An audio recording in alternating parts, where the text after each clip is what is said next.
Mes bien chers frères, nous célébrons la fête de la croix, de cette croix qui a chassé les ténèbres et ramené la lumière. Nous célébrons la fête de la croix et, avec le crucifié, nous sommes portés vers les hauteurs. Nous laissons sous nos pieds la terre et le péché pour obtenir les biens du ciel. Quelle grande chose que de posséder la croix.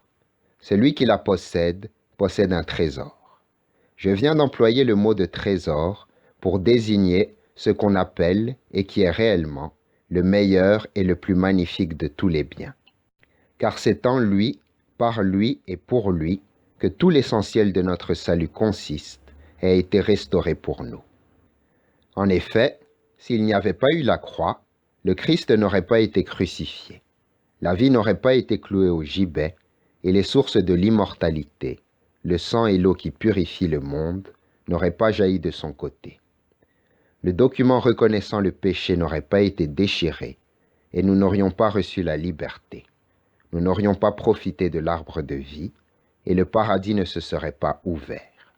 S'il n'y avait pas eu la croix, la mort n'aurait pas été terrassée et l'enfer n'aurait pas été dépouillé de ses armes. La croix est donc une chose grande et précieuse. Grande parce qu'elle a produit de nombreux biens, et d'autant plus nombreux que les miracles et les souffrances du Christ ont triomphé davantage. Et c'est une chose précieuse parce que la croix est à la fois la souffrance et le trophée de Dieu. Elle est sa souffrance parce que c'est sur elle qu'il est mort volontairement. Et elle est son trophée parce que le diable y a été blessé et vaincu. Et la mort y a été vaincue avec lui. Les verrous de l'enfer y ont été brisés, et la croix est devenue le salut du monde entier. Mes bien chers frères, dans la divine tradition, la croix est appelée gloire du Christ et son exaltation. On voit en elle la coupe désirée, la récapitulation de tous les supplices que le Christ a endurés pour nous. Que la croix soit la gloire du Christ, écoutez-le nous le dire lui-même, lorsqu'il dit « Maintenant, le Fils de l'homme a été glorifié, et Dieu a été glorifié en lui.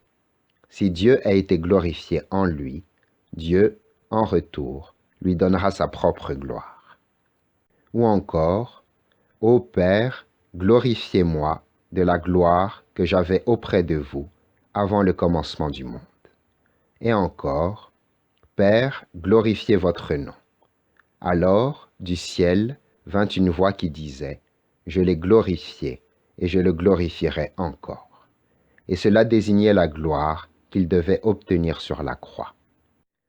Enfin, mes bien chers frères, que la croix soit l'exaltation du Christ, apprenez-le encore de lui-même lorsqu'il dit « Quand j'aurai été élevé de terre, j'attirerai à moi tous les hommes. » Amen.